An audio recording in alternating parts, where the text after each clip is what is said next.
I really wanted to ask you about, because you really are very active, and you wrote a book 4 years ago, Defying Gravity. You have been a public speaker all over the world, talking to groups for all kinds of reasons. And I really wanted to talk about how you juggle being a person who really makes a difference in the world with having a family and all the other things you do.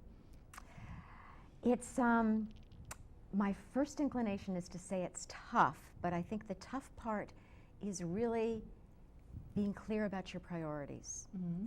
If you don't know what you want to do, I think it's wonderful to just juggle a lot of things, open yourself up. Juggle is the wrong word because it's the word we're using about how do you juggle everything, but to experiment, to open up to all different types of endeavors, activities, etc., so that you can find through process of elimination what you're interested in doing, what your calling is, what your passions are. Mm-hmm. Calling is a little bit of a intimidating word, but just even what you really enjoy to do. Right. But if you know what you want to do, and I knew at a certain point what I wanted to do. I wanted to write the book that I wrote and the book that I'm writing now. I wanted to go around and speak about later in life possibilities.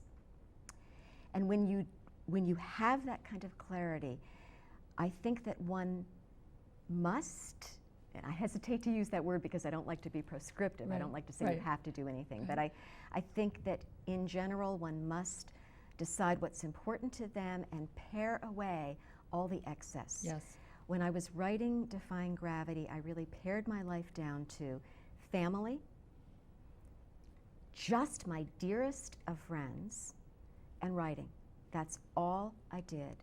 So I remember once somebody called me up and asked me to come to some party, and I was just practicing being bold, which is something I've been practicing for the last 8 years, just trying to do a bold thing a day.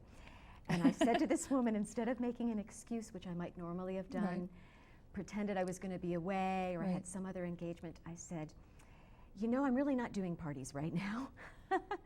I said, you know, I'm working on this book and I'm not doing parties, and I love you, and you know, would love to see you at some other point, but I'm not doing parties.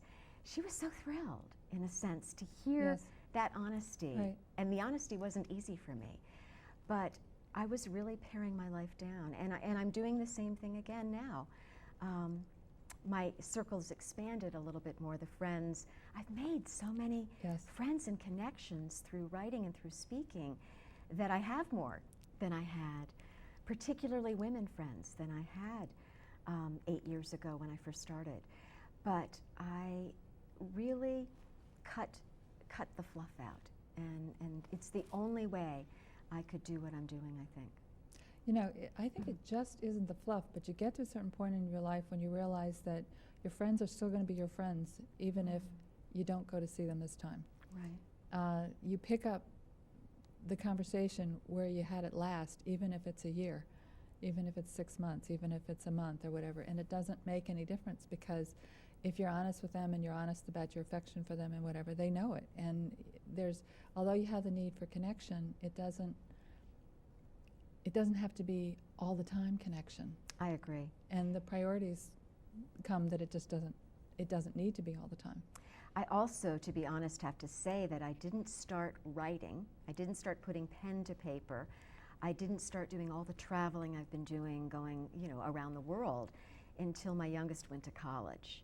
Now, I know other people. I interviewed a woman that became an anthropologist. She got her first teaching job at Brown University, which is no an less, school. Yes, Ivy League school, at age 60, hired by Brown.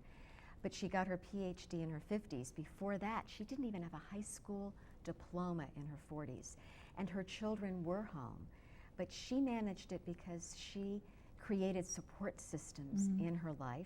And she's one of those people that just didn't make dinner every night and just let the chips fall where they may. When actually, that's more acceptable now than it used to be. Exactly. Thank goodness. Yes. Yes.